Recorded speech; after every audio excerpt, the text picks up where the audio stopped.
Oke, kelompok yang pertama itu keseimbangan pendapatan nasional dan keterlibatan pemerintah dalam perekonomian.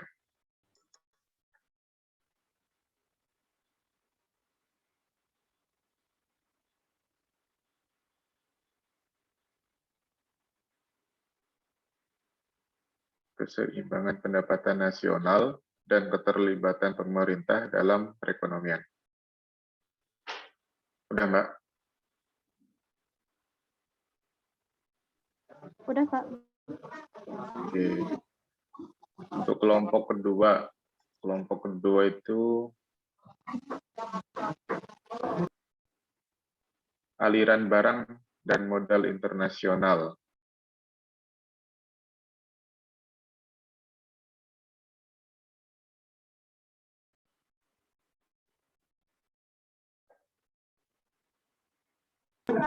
Wes, Pak. Selanjutnya adalah teori makroekonomi dari ekonomi terbuka. Teori makroekonomi dari ekonomi terbuka.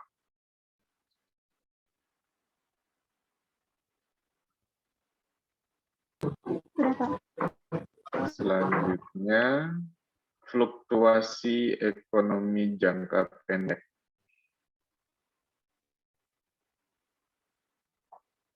Fluktuasi ekonomi jangka pendek. Terus selanjutnya,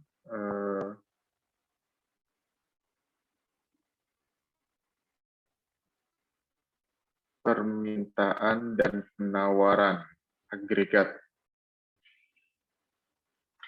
Permintaan dan penawaran agregat.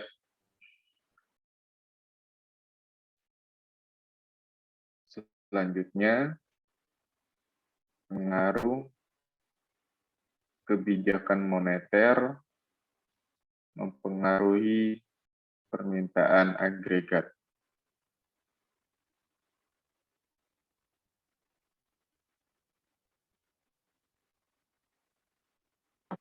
Mempengaruhi apa, Pak? Permintaan agregat.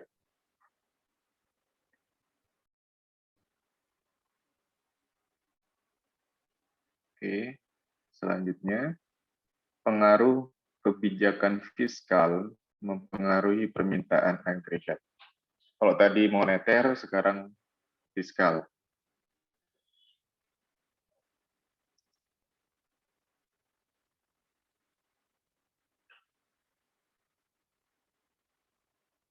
Udah, Pak. Nah, ada berapa judul itu? Iya, ada berapa judul? Ada 7. 7. Terus selanjutnya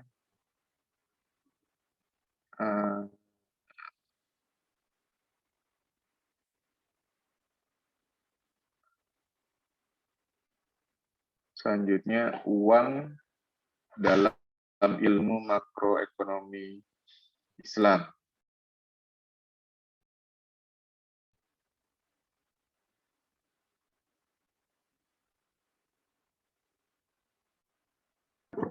Sudah. Terus selanjutnya inflasi dan nilai inflasi dalam perspektif Islam.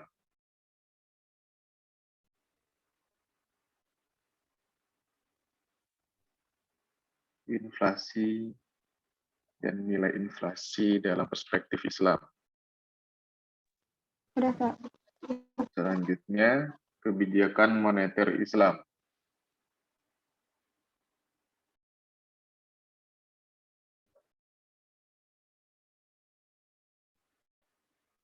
Udah. Udah berapa? 10.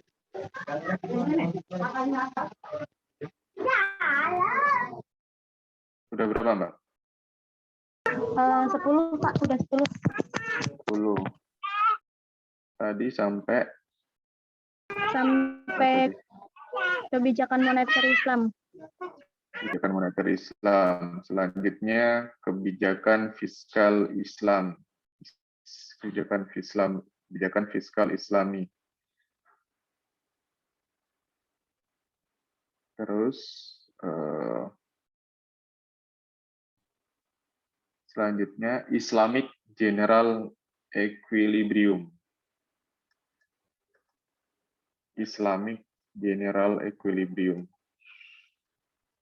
Kalau nggak tahu tulisannya nih, tulisannya mana? Chat, kolom chat. Islamic General Equilibrium.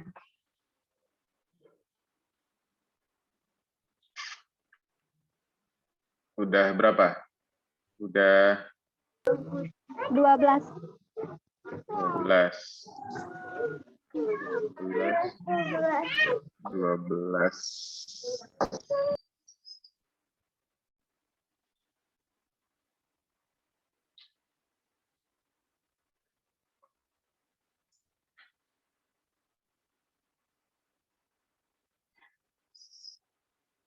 Pertumbuhan ekonomi dalam perspektif Islam.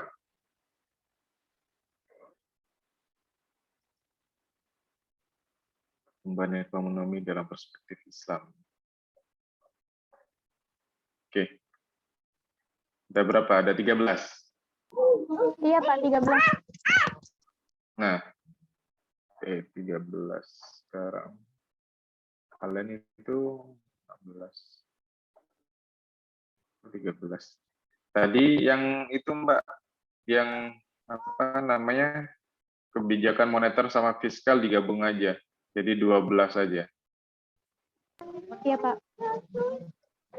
Berarti kalian dibagi 12 kelompok untuk menjadi masing-masing penanggung jawab diskusi dengan tema yang sudah dicatat sama Mbak Amel. Silahkan mau dilelang, mau dibagi langsung, silahkan. Kalian bisa, kalau dilelang itu rebutan kelompoknya. Kan misalnya satu kelompok itu 2 orang atau 3 orang. Kalau kalian satu kelas 36 berarti kan 33 kan maksimal 36. 36. Silahkan kan bisa kalian kalau dilelang kelompok 1, 2, 3, 4. Nah, siapa cepat dia dapat dari kelompoknya tadi. Seperti itu. Kalau mau dibagi ya monggo silahkan. Oke, kita akan belajar untuk melanjutkan tadi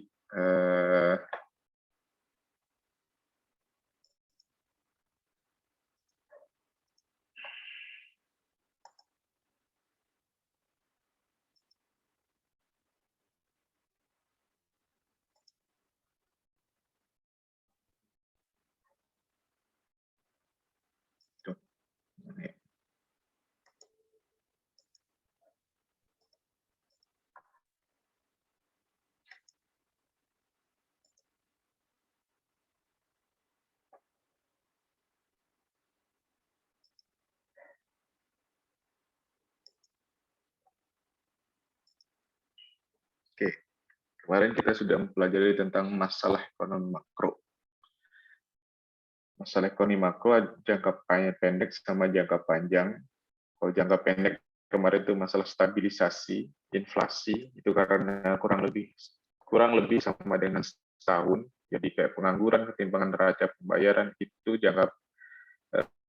jangka waktunya adalah termasuk jangka pendek karena dia selalu diupdate kurang dari sama dengan 1 tahun. Kalau jangka panjang itu lebih kepada pertumbuhan penduduk, pertambahan kapasitas produksi, dan ketersediaan dan investasi. Jadi lebih proyeksinya lebih ke jangka panjang, bagaimana dia menyikapi pertumbuhan penduduknya, bagaimana dia menyikapi kalau misalnya seorang ekonom atau seorang presiden pemerintahan, dia akan bagaimana dalam 5 tahun bisa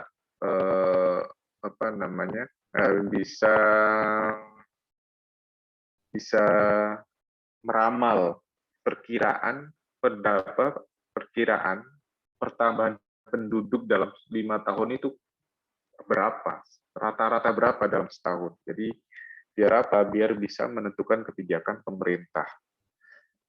Kalau misalnya produksi sama ketersediaan dan investasi, dia mempertimbangkan kalau misal negara Indonesia seluas seperti ini, gitu kan, sebenarnya dibutuhkan dalam pemerintah, dalam negara, dalam dalam negara Indonesia itu apa? Gitu kan. Salah satunya adalah konektivitas. Konektivitas itu dengan adanya infrastruktur, yaitu dengan kemudahan transportasi. Jadi dari misalnya dulu dari Surabaya ke Jakarta itu butuh waktu sehari semalam, gitu kan. Kalau misalnya ngirim barang, sekarang bisa mungkin 8 sampai 10 jam udah bisa sampai Jakarta Surabaya. Jadi yang tadinya sehari semalam itu berarti kan baru mengirim satu barang. Tapi kalau misalnya sekarang karena sudah adanya jalan tol, kalau misalnya sehari 8 sampai anggap aja 10 jam, itu berarti sehari semalam bisa mengirim 2. Gitu kan. Itu perbedaan. Jadi lebih ibaratnya itu lebih cepat dan bisa untuk meminimalisir atau meminimalize namanya biaya operasional. Nah, selanjutnya, di antara variabel-variabel ekonomi agregat yang banyak dipersoalkan dalam ekonomi makro antara lain tingkat pendapatan nasional. Nah, tingkat pendapatan nasional ini lebih ke pendapatan, kalau mikro lebih ke pendapatan per kapitanya, per keluarganya, tapi kalau misalnya makro, kita ngomongnya secara nasional, secara agregat, secara keseluruhan. Kalau kita ngomong agregat berarti secara keseluruhan. Karena mata kuliah kita ekonomi makro, berarti kita membicarakan masalah negara. Kita ngomongnya secara nasional. Makanya di sini ada tingkat pendapatan nasional. Terus selanjutnya tingkat kesempatan kerja. Nah, tingkat kesempatan kerja ini persoalan lebih kepada tingkat pengangguran, kependudukan. Nah, ketika misalnya pengangguran lebih banyak, otomatis secara nasional ekonomi suatu negara tersebut itu akan menurun. Tapi kalau misalnya banyak tingkat pengangguran itu menurun atau semakin kecil, dan itu otomatis negara tersebut bisa dimasukkan kategori bisa dari negara miskin bisa naik ke negara berkembang, dari negara berkembang bisa naik ke negara maju. Karena apa? Bisa dilihat dari tingkat produktivitas sumber daya manusia yang ada di negara tersebut. Beberapa tahun kemarin Indonesia itu sudah naik tingkat, sebelum COVID itu Indonesia berhasil naik tingkat ke negara berkembang level atas. Jadi meskipun ada negara miskin, negara berkembang sama negara maju itu ada levelnya juga. Misalnya negara berkembang itu ada ya level atas, menengah, sama bawah. Nah, kemarin Indonesia masuk ke negara berkembang level atas, yang mana nanti dengan pencapaian pertumbuhan ekonomi Indonesia nanti bisa menjadi negara maju. Tapi karena adanya COVID, nah belum dirilis lagi apakah Indonesia masih tetap di negara berkembang yang levelnya level atas atau malah turun negara berkembang level bawah atau bahkan masuk ke dalam kategori negara termasuk ke negara miskin, seperti itu. Jadi semua itu dari tingkat kesempatan bekerja. Makanya Menteri Penanaman Modal, yaitu Pak Bahlil, ya kan? Pak Bahlil itu kan gencar menarik para investor-investor datang ke Indonesia untuk membuka perusahaannya di Indonesia untuk apa? Untuk memaksimalkan lapangan pekerjaan. Semakin banyak lapangan pekerjaan dibuka, maka semakin banyak warga Indonesia yang bekerja. Semakin banyak warga Indonesia yang bekerja, maka semakin sedikit tingkat pengangguran dan akan semakin sedikit tingkat kemiskinan. Nah, itu multiple effect. Makanya yang selama ini masih ya, ibaratnya masih menganut paham-paham tentang asing atau tentang asing atau tentang Cina lah, apalah dan sebagainya. Nah, itu untuk sementara dihilangin dulu. Yang penting kita bisa bekerja, yang penting kita bisa memberikan manfaat bagi keluarga kita, itu sudah cukup. Kalau kita hanya menyinyirin aja, nyinyirin, oh ini asing, ini Cina, nanti kita nggak kerja gitu kan. Ya kita apa ya, nggak bisa kita ya apa ya, nggak bisa dinafikan lagi lah. Memang perusahaan yang buka perusahaan itu kebanyakan orang-orang luar, kebanyakan orang luar negeri yang datang ke Indonesia untuk membuka perusahaan. Dari dalam negeri itu ada, tapi nggak sebanyak dari luar negeri gitu. Soalnya kalau dari luar negeri itu apa namanya, konsep industrinya itu sudah matang dan mereka mau berbagi-bagi. Gitu. Mau berbagi-bagi itu maksudnya seperti apa ya? Mau berbagi, misalnya ada perusahaan apa ya, motor lah. Kalau di luar negeri itu dibagi motor, yang bikin lampunya siapa, yang bikin bautnya siapa, yang bikin bannya siapa, yang bikin apanya itu joknya siapa, yang bikin kerangka mesinnya siapa. Nah, itu dibagi-bagi dan mereka itu nggak merasa iri gitu loh. Tapi kalau Indonesia itu negara ibaratnya super power lah, pengen dikuasai semuanya itu. Kalau bisa saya ya bisa bikin produksi, misalnya bikin produksi motor, ya kalau bisa bikin dari awal sampai akhir, bannya punya sendiri, bautnya punya sendiri, pokoknya dikuasai lah semuanya. Nah itu orang Indonesia. Tapi orang luar negeri enggak, dia dibagi. Salah satu contohnya perusahaan Jepang. Nah kalau misalnya nggak tahu kalau di Indonesia nih, yang ada yang kerja di Astra nggak? Nah itu kalau menurut saya itu sepengetahuan saya itu dibagi-bagi dengan perusahaan-perusahaan kecil. Jadi ada yang suplai baut, ada yang suplai lampu, ada yang suplai apa lagi tuh, joknya, ada suplai apa spion. Nah, dia nggak bikin sendiri, Astra itu nggak bikin sendiri spionnya, bikin sendiri enggak. Dia cuma merakit aja. Ada yang ngirim bautnya, ada yang ini. Jadi dia Astra cuma merakit seperti itu. Kayak semacam Toyota. Toyota itu kan dia nggak produksi mobilnya, yang produksi kan Daihatsu kan. Dia cuma rebrand aja, mereknya Toyota. Tapi kalau dia cuma kalau kita jeli di situ nanti dalam-dalaman dari mobil Toyota itu biasanya kebanyakan made in apa Daihatsu part seperti itu. Itu. Dan Daihatsu juga pasti dipecah-pecah lagi. Nah, kalau di Indonesia, setahu saya kalau di Indonesia itu orang tuh pengen semuanya. Pengen produksi motor ya dia bikin sendiri. Jadi dikuasai semuanya dari hulu sampai hilir. Nah, itu di Indonesia. Makanya kalau menurut saya di Indonesia itu susah majunya dalam industrinya. Dan di Indonesia itu nggak mau profesional. Pengennya itu perusahaannya itu perusahaan keluarga. Kayak di luar negeri. Di luar negeri itu harus profesional.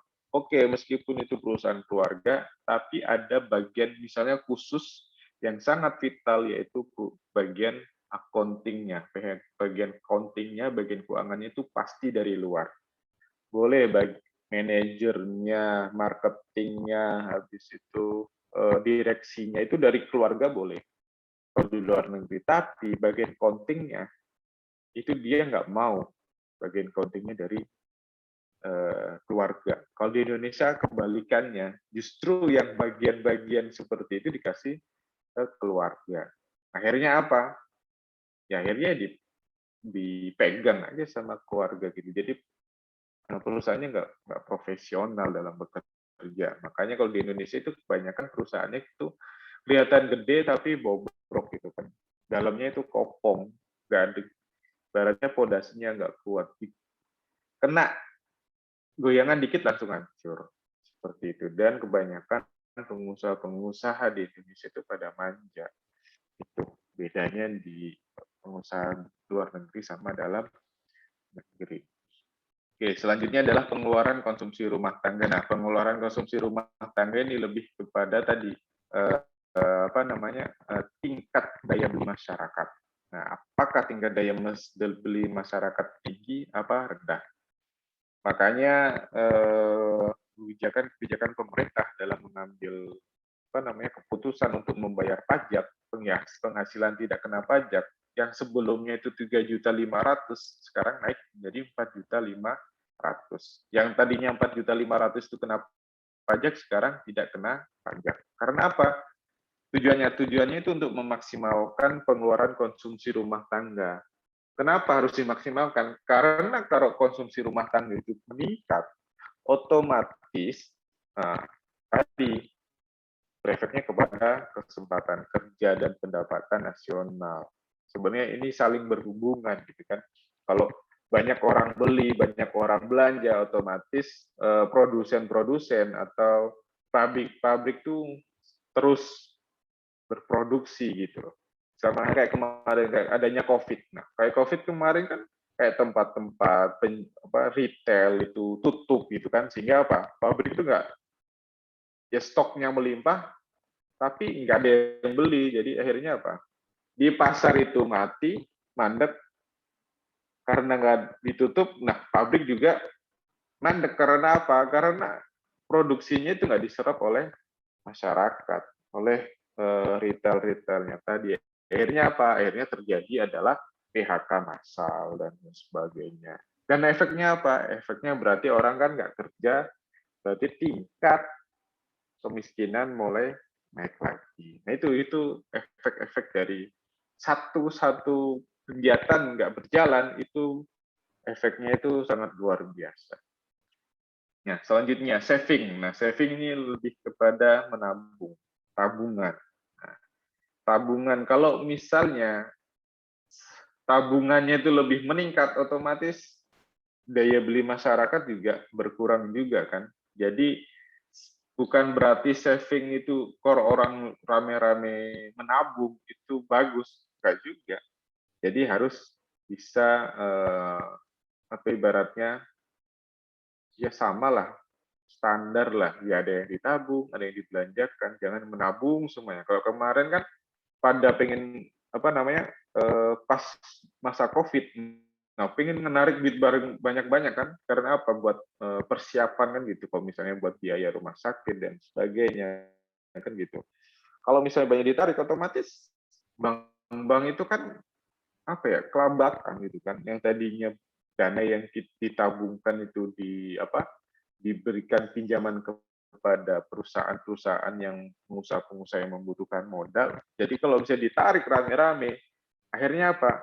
Akhirnya chaos kan nggak ada dana untuk dikembalikan karena duitnya masih di luar. Nah, jadi menabung sama uang yang kita tabung sama yang ditabung itu harus seimbang. Biar apa? Biar untuk bisa menjaga keseimbangan ekonomi tadi. Selanjutnya nih, investasi tadi ini. Permasalahan investasi. Semakin besar investasi eh, yang dibuka, semakin besar juga berarti kesempatan untuk bekerja investasi. Nah, uang yang beredar. Jumlah uang beredar ini tadi apakah kalau misalnya jumlah uang itu sangat banyak yang beredar di masyarakat, otomatis itu akan mungkin harga-harga itu semakin mahal karena apa? Karena inflasi. Itu yang bisa dinamakan inflasi tadi, barang-barang naik gara-gara uang yang ada dalam masyarakat itu adalah banyak. Sama halnya kayak kita lebaran. Lebaran itu kan banyak orang yang mendapatkan duit karena apa? Karena ada tunjangan hari raya kan, yang tadinya cuma dapat 1 bulan, dia bisa dapat tunjangan hari raya itu berapa bulan sih? Sebulan ya besarannya. Iya, Pak. Kali gaji kan, berarti kan yang tadinya dapat 5 juta karena ada THR, berarti dia dapat 10 juta, otomatis uang yang beredar di masyarakat banyak. Ketika semakin banyak uang yang beredar di masyarakat, otomatis harga-harga itu semakin tinggi. Makanya jangan kaget kalau harga-harga mendekati lebaran itu semakin mahal. Makanya itu karena apa? Karena peluang para penjual untuk menjual barang-barangnya dengan harga yang mahal. Karena apa? Karena uang yang beredar di masyarakat itu banyak. Seperti itu. Makanya kita harus benar-benar bisa mengatur keuangan kita. Apakah kita dengan uang tersebut itu ya secukupnya lah. Kalau udah cukup misalnya dengan 1 juta, ya udah 1 juta. Berarti yang lain bisa ditabung, yang lain bisa dipegang. Buat apa? Buat keperluan-keperluan yang lainnya. Terus tingkat harga. Nah, tingkat bunga ini sama, saling berhubungan. Tingkat harga itu kalau misalnya jumlah uang yang beredar semakin banyak, inflasi, ya kan? Berarti tingkat harganya semakin tinggi. Kalau deflasi, harga barang itu semakin rendah. Kenapa deflasi itu harga barang semakin rendah? Karena uang yang beredar di masyarakat itu semakin kecil. Nah, tingkat bunga juga. Tingkat bunga ini untuk mempengaruhi apakah orang ini apa ya? Kalau misalnya orang itu mau menabung, pasti biasanya itu dilihat.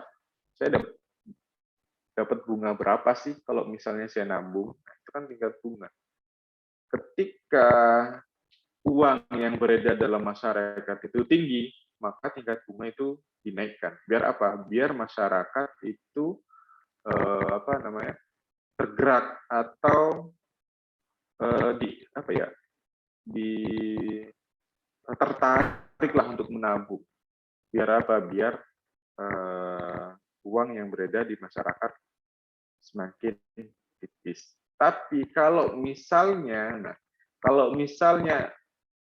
dalam keadaan suatu negara itu deflasi, yang mana uang itu yang beredar dari masyarakat itu sedikit, otomatis tingkat bunga itu akan diturunkan. Biar apa? Biar warganya itu malas untuk menabung. Jadi harus dikeluarkan tuh uang yang di bank tersebut. Biar tingkat konsumsi rumah tangga itu bisa bertambah, bisa naik kembali. Dan neraca pembayaran sama utang pemerintah ini lebih kepada keuangan negara. Kalau neraca pembayaran sama utang pemerintah, nah neraca pembayaran itu lebih kepada apakah pemerintah itu dengan pendapatannya yang didapat bisa membayar utang-utang pemerintah, seperti itu. Itu neraca pembayaran. Kalau utang pemerintah nih, apakah dengan utang pemerintah ini pemerintah mencari utang, pinjaman itu untuk apa manfaatnya? Kalau misalnya utang pemerintah yang sifatnya hal-hal yang produktif, itu bagus. Tapi kalau pemerintah mencari pinjaman untuk hal-hal yang konsumtif, itu sangat bahaya sekali. Makanya kalau misalnya sekarang pemerintah yang sekarang itu hutangnya banyak, dan untuk membangun infrastruktur, nah itu lebih bagus daripada utang banyak-banyak tapi digunakan untuk barang yang konsumtif. Maksudnya barang-barang yang produktif itu seperti apa? Barang-barang produktif itu seperti ya infrastruktur, kayak jalan raya, jalan tol, habis itu pembangunan pelabuhan, pembangunan bandara, dan pembangunan jalan-jalan yang ada di pelosok-pelosok daerah. Nah, itu lebih bagus. Untuk apa? Untuk melancarkan kegiatan perekonomian di daerah tersebut. Tapi kalau yang sifatnya konsumtif, yang konsumtif seperti apa? Ya misalnya buat gaji PNS, cuma hanya buat pembayaran hal-hal yang sifatnya itu buat gaji seperti itu, ya itu nggak ada efeknya gitu. Malah itu sangat bahaya sekali gitu. Karena nanti yang buat bayarnya itu apa gitu kan. Tapi kalau yang buat yang barang produktif itu kan nanti kalau misalnya barang tersebut sudah jalan atau proyeknya itu sudah jalan atau sudah selesai dan bisa beroperasi, itu dari barang-barang tersebut atau dari kegiatan proyek tersebut yang sudah berjalan itu nanti bisa meningkatkan pertumbuhan perekonomian yang akhirnya akan menambah atau meningkatkan pendapatan negara, dan akhirnya dengan pendapatan yang tinggi otomatis pemerintah bisa membayar utang-utang yang sudah dipinjam. Seperti itu. Ada pertanyaan?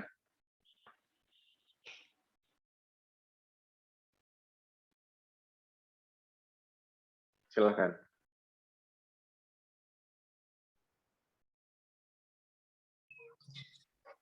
Tanya Pak. Ya, silakan. Yang kata Bapak masalah negara yang berkembang tadi Pak. Yang dinamakan negara yang berkembang dan maju itu maksudnya bagaimana tuh Pak? negara berkembang sama negara maju itu bisa dilihat dari konsumsi rumah tangga. Kalau misalnya dia itu kebutuhannya nih, kebutuhan negara kalau nggak salah itu di Indonesia itu masuk negara berkembang itu $20 apa dalam sehari. $20 dalam sehari itu kan berarti berapa itu? Anggap aja kalau 500.000 berarti 60.000 kan. Nah, dalam sehari itu 60.000 yang digunakan untuk konsumsi buat makan gitu kan. Ketika warganya misalnya di Indonesia itu tercukupi semuanya, dan misalnya berarti kalau 60.000 sehari dikali 30 dari sebulan berapa? 1.800.000 kan? 1.800.000. Nah, kalau misalnya gajinya di warga negara Indonesia gajinya 2.500.000, otomatis kebutuhan dasar keluarga tersebut itu tercukupi. Nah, ketika tercukupi, dia masuk ke negara maju. Tercukupi dan ada yang di saving, yang ditabungkan, itu bisa masuk ke negara maju. Tapi kalau misalnya dengan patokan tersebut masih ada yang bisa, ada yang enggak, ada yang bisa, ada yang enggak, itu nanti masuknya ke negara berkembang. Ada yang negara yang nggak bisa sama sekali, gitu kan? Nah, maksudnya mayoritas warga negaranya tidak bisa mencukupi kebutuhan hariannya, itu nanti dia masuk ke negara miskin. Itu Mas, untuk patokan apakah negara itu masuk negara berkembang atau negara maju. Kalau misalnya negara maju berarti konsumsinya udah tinggi, mungkin bisa sampai $50 dalam sehari. $50 dalam sehari kalau misalnya dikali 15.000 itu berapa? 25. Bisa 75 ya. Kan seperti itu. 50.000 Indonesia ini dikali Pak, apa 15, udah termasuk negara 25. maju apa? Oh, Belum, Pak. 125. Indonesia kemarin baru masuk ke negara berkembang level atas. Sedikit lagi dia bisa masuk negara maju, gitu kan. Makanya di Indonesia digenjotlah itu investasi besar-besaran. Makanya perusahaan-perusahaan di luar negeri yang mau memindahkan perusahaan-perusahaan yang di Indonesia itu dipermudah. Buat apa? Biar apa? Biar peluang pekerjaan, lapangan pekerjaan itu semakin besar, sehingga warga negara Indonesia itu semakin banyak untuk bekerja dan mendapatkan penghasilan, yang mana nanti kalau misalnya dapat penghasilan bisa mencukupi kebutuhan hariannya yang bisa untuk menabung dan merencanakan masa depan. Seperti itu, Mas. Kalau India masuknya negara apa Pak? Miskin apa berkembang? Apa maju? Apa India? India itu sekarang masih negara berkembang, tapi dia lebih maju daripada Indonesia. Kan sama-sama negara berkembang. Sama-sama negara berkembang, tapi India itu lebih maju daripada Indonesia gitu loh. Jadi sama-sama negara berkembang, levelnya itu India di atasnya Indonesia gitu. Gitu Mbak maksudnya. Tingkat kemiskinannya masih banyak di Indonesia daripada di Iya. India. Oh enggak juga. Tingkat kemiskinannya bisa dikategorikan tingkat kemiskinannya lebih banyak kan di India daripada di Indonesia. Kalau di Indonesia mungkin sekarang sudah mulai merata gitu kan, maksudnya sudah merata itu semua orang itu untuk mendapatkan penghasilannya itu sudah mulai rata. Tapi kalau di India itu masih banyak yang belum mendapatkan. Tapi ada beberapa di India itu bisa dikatakan jauh selangkah lebih maju daripada Indonesia, tapi nggak merata di India. Nah, di India kan terkenalnya teknologi, makanya di sana sekarang di India itu banyak perusahaan-perusahaan teknologi di sana. Seperti itu. Mungkin ada beberapa daerah aja yang maju, tapi di Indonesia saat ini sepemahaman saya, sepengetahuan saya itu sudah mulai merata lah.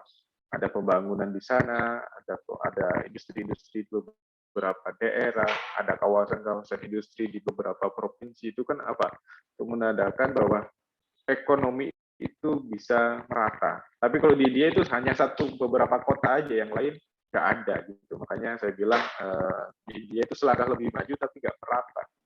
Itu makanya India masih di termasuk negara berkembang. Tapi dalam segi teknologi selangkah lebih maju daripada Indonesia. Seperti itu. Tapi kalau dari segi internet, perkembangan informasi, Indonesia lebih maju lah. Di kampung-kampung sekarang udah terkenal TikTok, udah bisa TikTokan dan sebagainya kan gitu. Kalau di Indonesia udah hampir merata lah perkembangan teknologi informasi khususnya terhadap internet. Seperti itu, Mbak.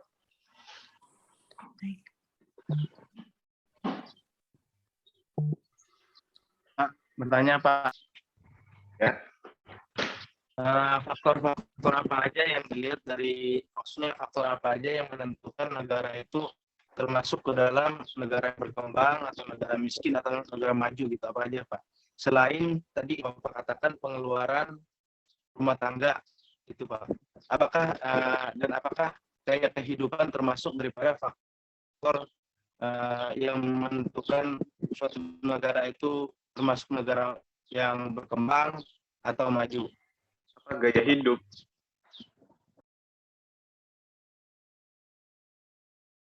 Mas? Halo? Gaya hidup ya? Iya, gaya hidup. Ya kan kalau misalnya gini Pak, kan saya biasa nonton di YouTube ya. Di YouTube lihat gaya hidup orang India ini kan, mohon maaf Pak, kalau dari segi makan ya, kita bisa mengatakan dari review-review para YouTuber yang lain, ya kan jorok gitu lah Pak. Makanya ya istilahnya agak jorok gitu dari gaya hidup makannya gitu kan. Apakah gaya hidup ini menentukan atau menjadi faktor daripada suatu negara itu termasuk dalam negara yang berkembang atau negara maju gitu Pak? Kalau dari gaya hidup itu kita nggak bisa untuk menilai bahwa itu negara maju atau tidak, karena gaya hidup bisa diada-adakan, Mas. Sekarang di Indonesia aja banyak kan orang yang nggak mampu tapi bergaya kan biar kelihatan mampu kan gitu. Kalau gaya hidup. Nah, tapi kalau misalnya konsumsi itu kan kalau konsumsi buat gayaan bisa, tapi nggak seterusnya gitu. Maksudnya konsumsi sini konsumsi dasarnya. Konsumsi dasar itu konsumsi hariannya. Ketika hariannya itu bisa dijalankan, misalnya kayak makan nasi, misalnya nih, kebutuhan sehari itu 4 sehat 5 sempurna. Nah, itu tercukupi. Kalau itu tercukupi dan bisa ada sisanya untuk bisa menabung, nah itu bisa dikategorikan nanti negara itu berkembang dan bisa menjadi negara maju. Tapi kalau cuma gaya hidup, misalnya saya ya bisa aja makan di makannya di, kalau misalnya nih Mas Erik nih biasanya kalau ngopi itu Starbucks gitu kan. Padahal Mas Erik itu mahasiswa gitu kan, mahasiswa. Habis itu oke lah karyawan. Sama-sama saya jadi dosen dapat gaji. Kalau gaya hidup, kalau saya ngopinya ngopi di rumah aja udah cukup gitu. Apakah itu bisa menentukan bahwa itu orang ini maju atau tidak kan? Belum tentu kan gitu Mas. Jadi kalau misalnya untuk menentukan bahwa itu negara maju atau dia masuk negara berkembang, itu lebih patokannya kepada konsumsi rumah tangga, satu, ya kan. Terus selanjutnya adalah tingkat kemiskinan.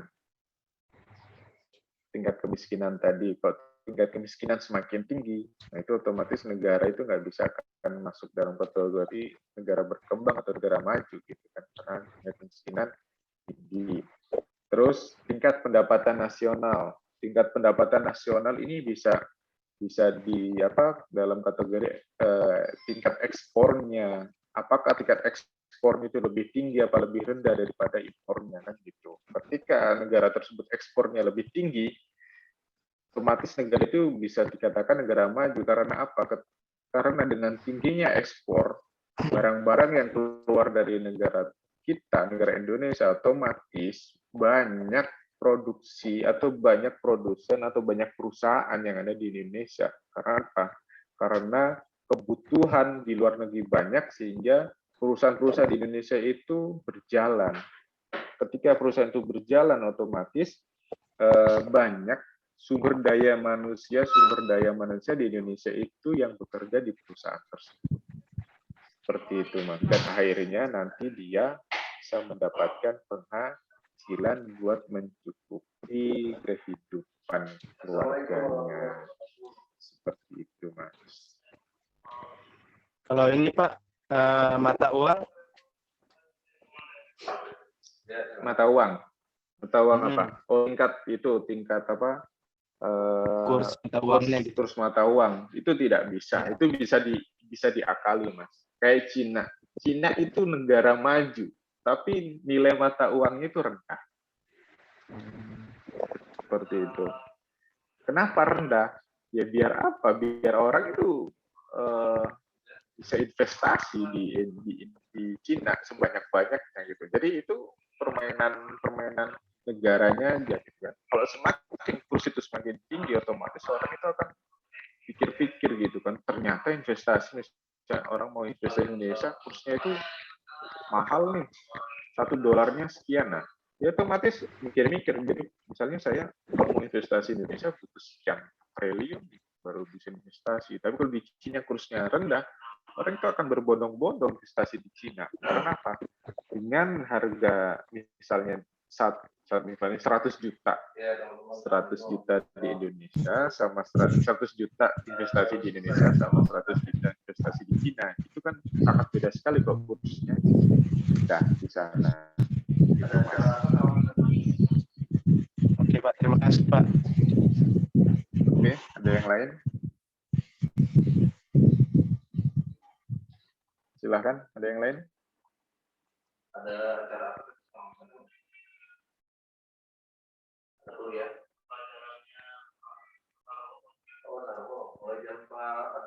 Ini Pak masalah utang pemerintah, Pak. Kenapa utang pemerintah? Kenapa pemerintah itu harus berutang, Pak? Sama negara lain gitu. Kenapa? Nah, kenapa? Iya. Yang pertama itu untuk menjaga silaturahim.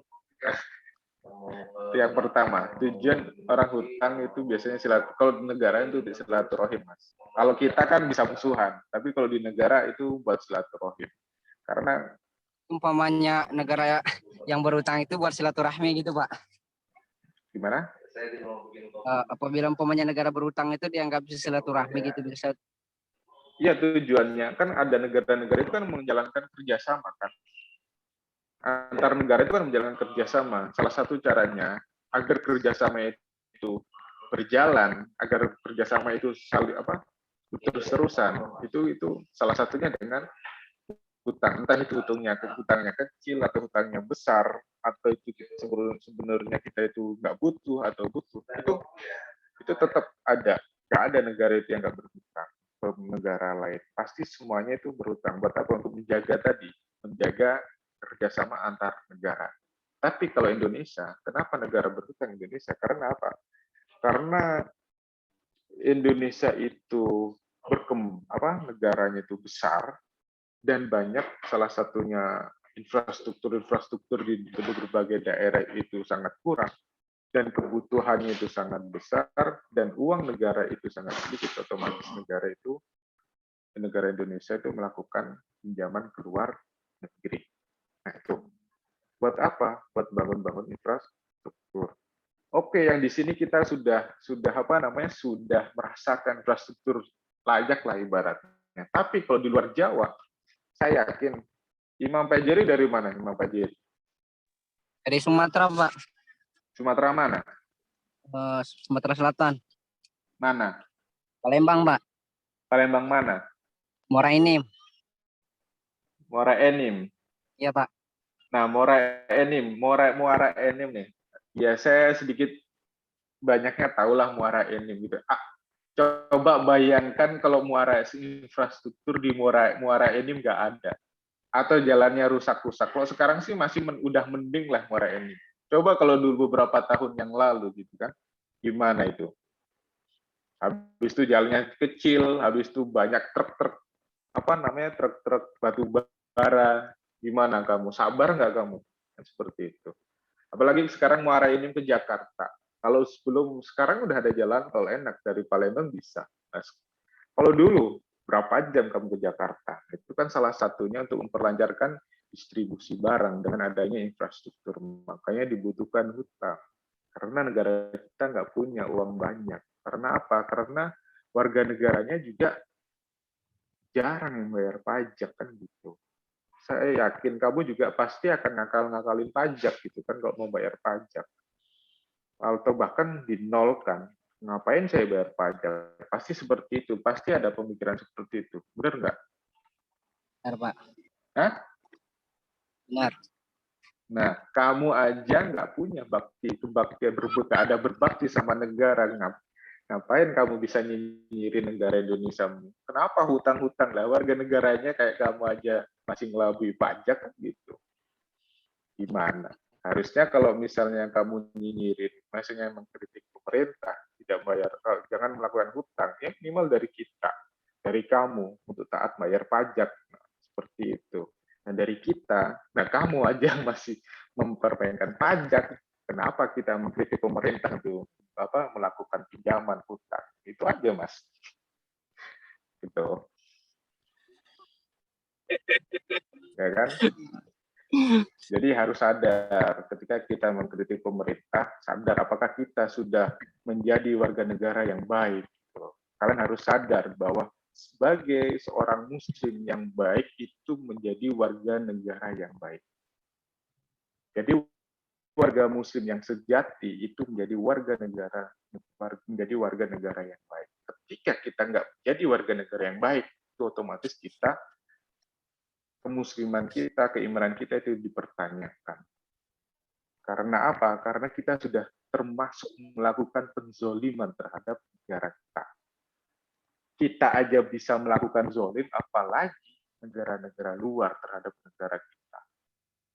Nah, ayo loh. Seperti itu. Jadi saya tahu lah daerah Muara Enim, apalagi terusnya sampai Lahat, ya kan gitu. Itu jalannya berapa jam main ke Lahat. Dari Lahat Pak, tembus setengah jam Pak, Muara Enim. Iya, kan? Bagus.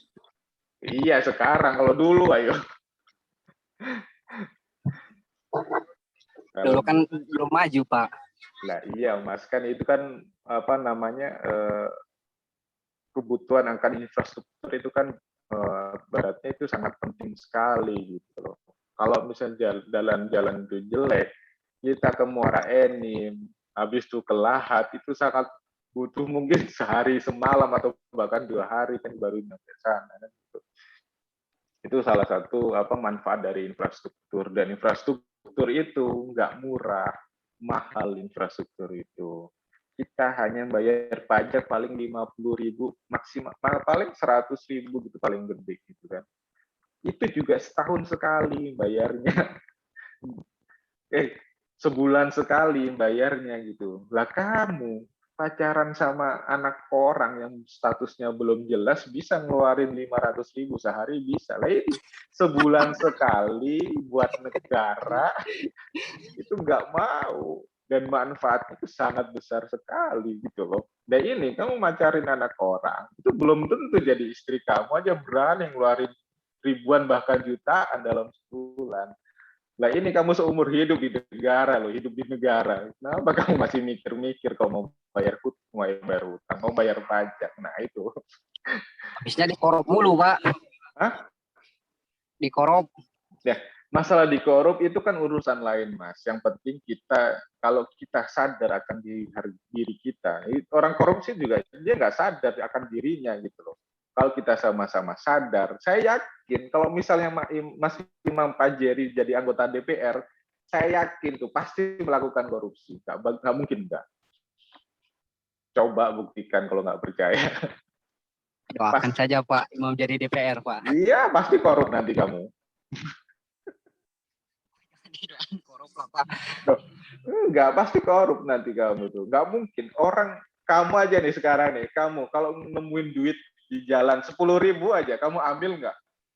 Enggak Pak, kalau 10 mah. Nggak mungkin. Lumayan buat beli cilok. Padahal dalam Islam itu ada hukumnya. Kalau kita menemukan uang, itu berapa persen harus kita sumbangkan, gitu. Namanya rikas.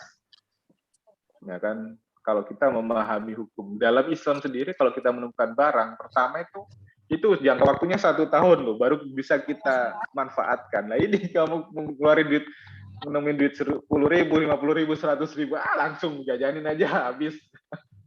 Kan seperti itu.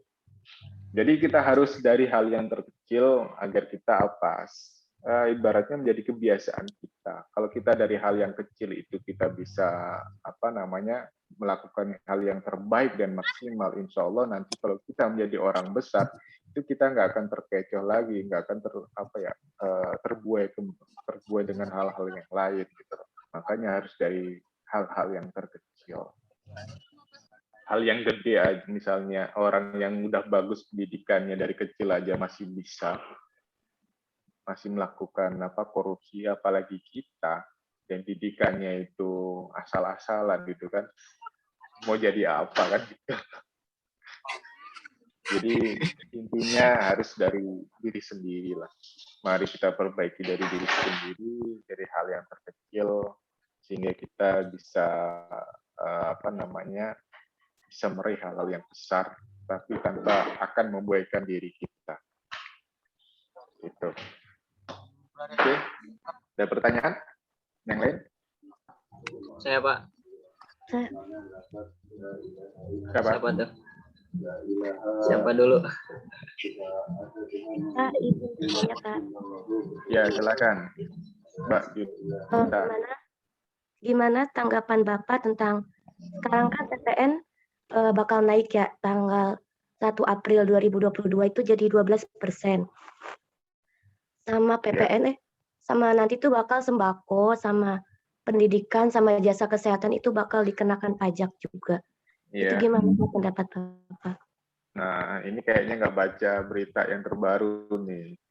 Pada lembaga pendidikan, sembako, dan lembaga-lembaga sosial nggak kena PPN, Mbak. Itu yang terbaru, Mbak. Nah, itu mungkin berita yang lama itu. Kalau yang terbaru, yang pajak sembako, pajak lembaga-lembaga pendidikan, lembaga sosial nggak kena pajak. Cuma PPN, ya, akan bertambah menjadi 12%. Dan untuk 2022 itu berjalan 11% dulu bertahap. Nanti maksimal tahun 2025 atau tahun berapa gitu, baru dia bertahap menjadi 12%. Seperti itu, Mbak. Itu perkembangan berita, ya kan. Jadi sembako sama lembaga pendidikan, lembaga-lembaga sosial itu tidak kena pajak, nggak kena PPN lagi. Maksudnya nggak jadi dikenakan gitu, Mbak. Tapi untuk PPN dikenakan. Pendapat saya gitu. Kamu menanyakan pendapat saya sih ya kalau misalnya itu baik buat bersama, ya nggak apa-apa. Saya selama ini nggak memperhitungkan PPN gitu, Pak. Jadi kan ya fan aja gitu kalau beli barang gitu kan, nggak mengharapkan PPN. Mungkin kok yang lain, mungkin itu yang lain. Tapi tahu saya orang yang mengenakan PPN kan barang-barang mahal biasanya. Makanya salah satunya itu pengenaan PPN itu akan berdampak kepada warung-warung. Kalau kita sebenarnya sadar ya. Jadi nggak usahlah beri ke Alfamart, Indomaret, kita beli di warung aja, di warung nggak kena PPN. Seperti itu. Nah, kita ambil positifnya aja. Biar apa? Biar warung-warung itu bisa berkembang. Karena nggak ada PPN. Kalau kamu keberatan dengan PPN ya jangan belanja lagi di Alfamart, Indomaret, belanjalah di warung-warung. Itu kan dampak positifnya. Jadi segala sesuatu itu jangan lihat, waduh berat nih. Kalau kamu hidupnya gaya-gayaan tadi, pengen terlihat ini, terlihat itu, terlihat, wah orang unitnya nih lihat gajinya gede nih, jadi belinya ngopi aja, nggak mau di pinggir jalan di warkop, nggak mau kan gitu. Dan warkop kan nggak kena PPN. Kalau kemarin kan mau dikenakan PPN, tapi sekarang nggak jadi kena PPN. Jadi warkop yang hitungan warkop di apa namanya di rumah atau di kampung-kampung itu nggak kena PPN. Seperti itu, Mbak. Tapi kalau yang warkop kayak Starbucks, nah itu wajib kena PPN. Karena yang beli di situ adalah orang-orang kaya. Dan PPN itu terjadi kan diambil dari orang-orang yang kaya sebenarnya. Kalau orang-orang kita beli di warung itu nggak kena PPN, Pak. Makanya belanjalah di warung tetangga kita biar kita nggak kena PPN. Nah, itu aja, Pak. Itu yang Mbak Junita ya. Kalau kamu masih tetap beli di Alfamart, Indomaret dan mengkritiki PPN ya salah menurut saya. Kalau kamu mengkritiki PPN ya janganlah beli di warung. Jangan di Indomaret sama Alfamart. Kita ambil positifnya aja biar warung-warung itu bisa berkembang. Dengan adanya PPN, kita males belanja di Indomaret, Alfamart, kita bisa belanjanya di warung-warung tetangga kita. Biar apa? Biar perekonomian tetangga kita juga terangkat, dan warga-warga yang tadinya punya warung kecil jadi ramai. Jadi bisa mengalahkan Alfamart, Indomaret. Di Korea itu Alfamart, Indomaret itu mati, Mbak, kalau pengen tahu. Di Korea, negara Korea itu Alfamart, Indomaret itu mati. Terus di Korea, kalau misalnya nih ada warga negara Korea pakai mobilnya itu di luar Korea, misalnya produksi Jepang, produksi Amerika, itu dihujat habis-habisan. Apa? Karena apa? Harus sadar kita punya mobil sendiri, masa kita nggak pakai mobil buatan sendiri gitu. Itu di Indonesia itu belum ada seperti itu. Pasti orang, wah ini produk impor nih, ini produk impor, bangga dengan produk impor daripada produk lokal. Itu salah satunya. Sebenarnya tujuan untuk pajak-pajak seperti itu kan untuk meningkatkan perekonomian lokal. Biar apa? Biar itu berkembang, nggak kalah dengan perusahaan-perusahaan besar. Seperti itu, Mbak. Oke, Mbak. Itu pendapat saya, Mbak. Kalau Mbak nggak sesuai dengan pendapat saya, silakan. Nggak apa-apa. Maka namanya pendapat kan masing-masing punya alasan masing-masing kan seperti itu. Gitu, Mbak. Iya, Pak. Oke. Silahkan. Yang lain? Saya, Pak. Ya, lanjut. Silakan, Mas. Ini Pak, berbicara masalah hal-hal yang bisa meningkatkan perekonomian negara ya. Dulu tuh saya sempat dengar wacana redenominasi ya Pak, redenominasi uang, mata uang. Ya itu saya sempat dengar dari 2010 kalau salah, katanya 2013 bakal ada redenominasi, tapi program tersebut mangkrak karena satu atau dua hal yang tidak bisa dijalankan.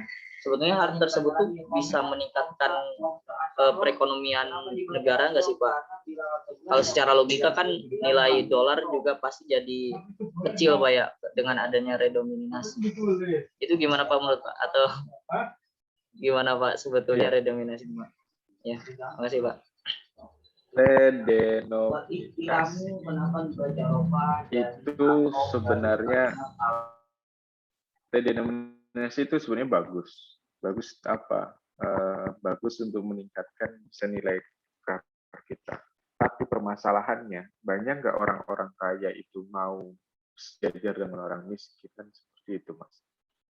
Sedangkan yang ada di DPR itu kan orang-orang kaya semuanya dan dia nggak mau itu ngopi bareng sama tetangganya, nggak mau gitu kan, apalagi makan di samping jalan kayak gitu, nggak mau kan seperti itu. Itu kan lagi-lagi itu kan dari anggota DPR. Sebenarnya kalau dari anggota DPR itu dia mau untuk merubah redenominasi, soalnya pemerintah itu akan menjalankan undang-undang. Pemerintah kan hanya menjalankan undang-undang yang dibuat oleh anggota DPR gitu. Jadi harus kalian pahami bahwa pemerintah itu hanya menjalankan peraturan perundang-undangan dari undang-undang yang dibuat oleh DPR. Kan seperti itu. Nah, kalau anggota DPR ini dia punya tujuan khusus, nggak mau dong Wah, makan sama Latif, makan di warkop apa di warung nasi uduk, gengsi dong. Seperti itu. Soalnya kalau misalnya redenominasi itu nanti itu ada beberapa harga yang kayak setara. Misalnya Rp1. Rp1 itu misalnya kayak kita ibarat kan hilang 3 kan, nolnya hilang 3 nih. Contohnya, misalnya 1000 itu dapat apa aja sih? Kan banyak. Tapi kalau diganti $1, itu yang harganya 500, mungkin harganya 5.000 itu nanti jadi $1 kan seperti itu. Jadi ada apa ya? Ibaratnya ada yang distandarkan di situ harganya gitu. Otomatis kalau misalnya yang tadi gajinya 5 juta kan jadi 5.000 nih, Rp5.000. Nah, kan ada yang distandarkan juga itu. Seperti itu. Nah, makanya saya bilang, apakah orang-orang kaya di anggota DPR mau distandarkan dengan kehidupan kita? Kan? Kalau saya sih udah biasa gitu kan, makan tangan pinggir jalan.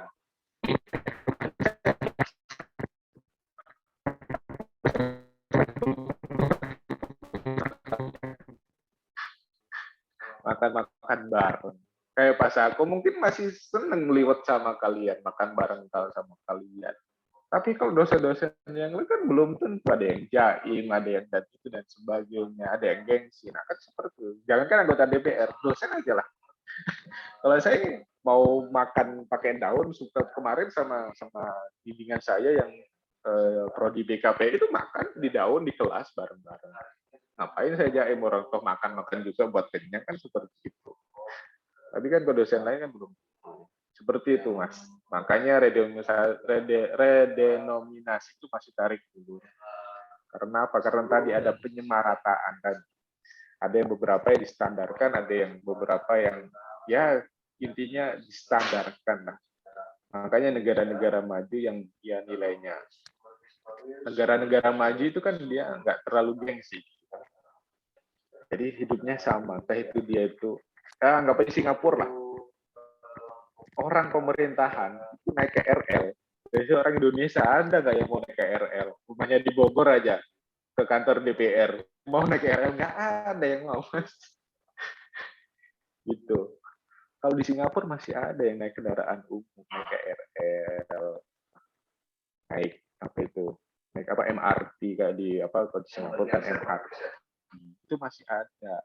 Di Indonesia nggak ada, Mas, seperti itu. Kalaupun toh ada itu, ya setahu saya nggak ada orang DPR naik KRL itu. Seperti itu, Mas ya.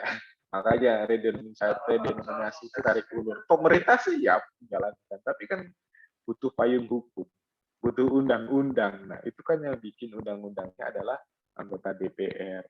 Seperti itu, Mas. Oke.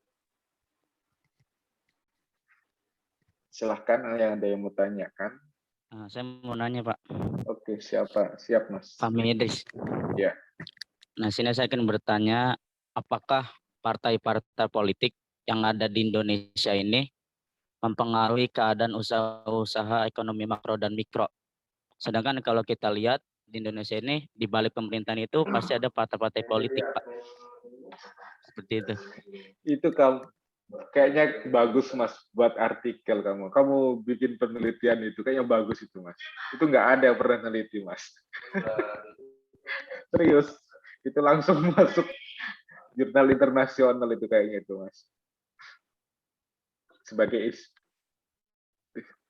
apa namanya, bagus juga itu.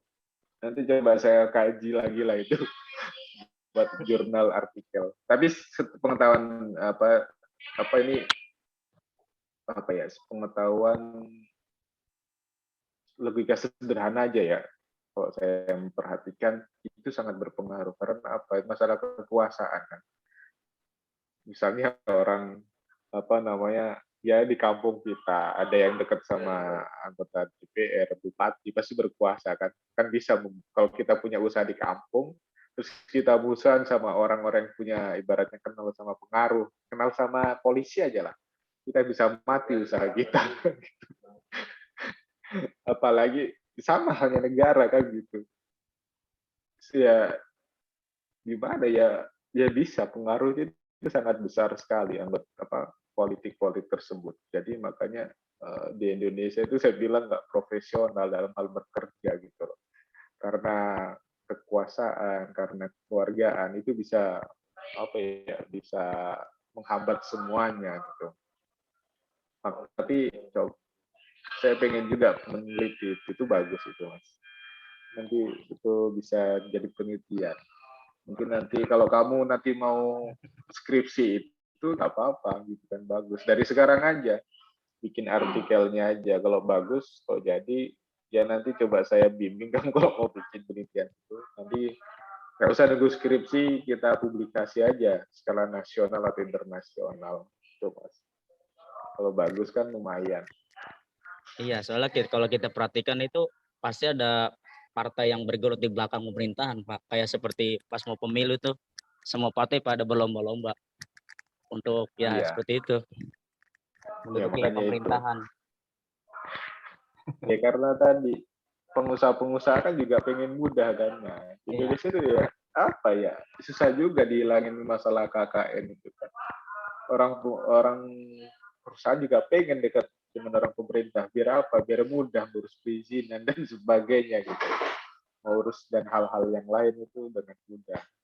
Ya sama halnya kita lah punya kenalan di kecamatan. Kita kan dengan mudah bikin KTP. Ya apa ya? Ya namanya orang mau sukses kan ada usaha, doa, tawakal, dan orang dalam kan gitu. Ada faktor-faktor itu. Jadi kalau kita sukses, kita ada usaha, doa, tawakal. Ini itu bisa gagal karena nggak ada orang dalam gitu. Makanya faktor harus ada unsur orang dalamnya juga biar kita bisa sukses. Ya itu alam lah itu. Tapi itu kenyataannya di dunia nyata seperti itu. Kita udah usaha, udah berdoa gitu kan, sholat duha, tahajud, udah tawakal. Akhirnya kita kepentok, nggak ada orang dalam. Biasanya kan seperti itu. Misalnya tes PNS aja lah. Tes PNS pasti masih ada seperti itu. Karena nggak ada orang dalam ya nggak bisa kita. Tahas suasana apa? Kayak kemarin lah, kayak Paskibra lah, Paskibra 17 Agustusan kan gitu. Daerah mana itu, Sulawesi ya. Iya, Mas. Karena ada orang dalam, akhirnya padahal dia yang terpilih. Kalah sama orang dalam kan gitu. Ya itulah uniknya Indonesia itu. Jadi usaha, doa, tawakal, orang dalam. Malah biasanya itu orang dalam duluan baru usaha, doa, tawakal susunannya. Gitu. Ya cobalah nanti diteliti kembali. Itu ya Mas Fahmi Idris. Saya yakin di Indonesia itu sangat berpengaruh untuk dalam segi ekonomi mikro atau makro untuk partai politik. Tapi untuk lebih jelasnya, karena belum ada penelitian seperti itu ya, cuma sekilas saja pandangan saya secara logika yang saya lihat, dia lihatannya seperti itu. Itu Mas Fahmi. Terima kasih, Pak. Ya, sama-sama. Oke. Teman-teman semuanya, saya kira udah cukup ya diskusi kita. Nanti kita lanjutkan diskusinya minggu depan. Siapa? Kalau ada pertanyaan nanti bisa kita diskusikan minggu depan. Silakan dari sekarang kalian kumpulkan, mau tanya bahan dan mau tanya apa. Silakan. Kalau saya bisa jawab, saya jawab. Kalau nggak bisa, nanti saya tanyakan ke teman-teman, rekan-rekan dosen yang lainnya. Jadi juga ada terbatas juga kan informasinya gitu kan. Kayak tadi Mbak Yunita, alhamdulillah kemarin saya sempat baca Mbak, makanya saya tahu bahwa lembaga pendidikan, lembaga sosial, sembako itu nggak jadi dikenakan pajak. Gitu. Alhamdulillah udah terbaca, kemarin sempat baca. Kalau tadi kemarin nggak sempat baca, saya nggak bisa jawab kan gitu. Makanya tahu bisa menjawab bahwa tahun 2022 itu baru 11% yang berjalan dan maksimal 12% itu tahun 2025 apa 2035 gitu, lupa saya pasti seperti itu. Itu yang 12%. Jadi tahun depan 11%. Oke, terima kasih atas perhatiannya. Kalau mohon maaf. Saya berharap semuanya masih semangat untuk belajar, masih semangat untuk menuntut ilmu, dan kuliah ini bukan jadi hanya formalitas untuk mendapatkan gelar S1 aja ya. Karena itu kan termasuk gaya-gayaan kalau kita hanya cuma mengejar biar disebut kuliah, habis itu bisa biar disebut dapat S1, gelar sarjana S1. Itu juga gaya-gayaan. Makanya niat-niat itu harus dirubah. Kalian harus sadar bahwa dengan kuliah itu sebagai wasilah kita.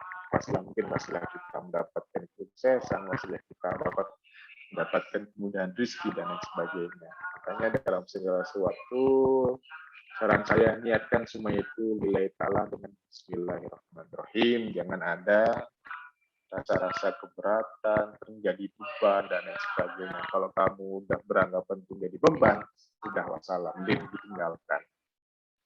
Ya, terima kasih atas perhatiannya, kurang lebihnya mohon maaf. Assalamualaikum warahmatullahi wabarakatuh. Waalaikumsalam. Terima kasih.